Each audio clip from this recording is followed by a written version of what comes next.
ஆண்டவர் கொடுக்கிற நல்ல வாக்கு தத்துவம், நான் உனக்கு ஒரு முடிவை கொண்டு வருவேன்.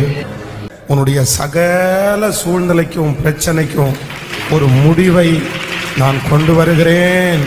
நிச்சயமாகவே முடிவு உண்டு. உன் நம்பிக்கை வீண் போகாது. கர்த்தர் உங்களுக்காக கர்த்தர் யாவையும் செய்து முடிப்பார். அந்த பிரச்சனையை முடிவிற்கு கொண்டு வருவார். உங்களை அறிஞ்ச நாளிலிருந்து உங்களை தவிர வேற யாரையும் கையெடுக்கல.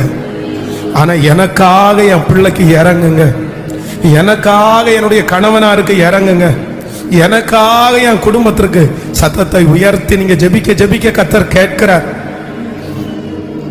ஸ்தோத்திரம் ஸ்தோத்திரம் ஸ்தோத்திரம் ஸ்தோத்திரம். ஆமென். ஜெபம் பண்ணிட்டே ஹல்லேலூயா ஸ்தோத்திரம். உங்க சத்தம் அப்படியே வான பரியந்தம் எட்டட்டும். உன்னுடைய முகத்தை பார்த்து, உன்னுடைய ஜெபத்தை பார்த்து அற்புதம் செய்கிற கர்த்தராய் இருக்கிறீர். நாங்க நம்புகிறோம், விசுவாசிக்கிறோம். ஆண்டவரே, என்னை கொண்டு அந்த மகா பெரிய அற்புதத்தை நீர் செய்ய போகிறதற்காய் ஸ்தோத்திரம். நன்றியப்பா, நன்றியப்பா. ஆண்டவர் யார நிப்பாட்ட போறாரு தெரியுமா? நான் நம்புறேன், ஒதுக்கப்பட்டவங்களை கர்த்தர் தேடி தேடி கண்டுபிடிக்க போறாரு, தேடி தேடி கண்டுபிடிக்க போறாரு. இந்த உலகத்துல யாரெல்லாம் அன்ஃபிட் அப்படின்னு சொல்றோமோ அவங்க எல்லாரையும் அதற்கு ஏற்றவர்களாய் மாற்றுகிறவர் கர்த்தர். உங்களை கொண்டுதான் கர்த்தர் அவ்வளவு பெரிய மகிமையை கர்த்தர் கட்டளையிட போறார். ஹல்லேலூயா. விசுவாசிக்கிறீங்களா?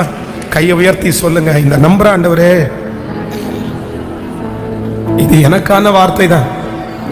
சொல்லுங்க, இது எனக்கான வார்த்தை தான், இது எனக்கான வார்த்தை தான்.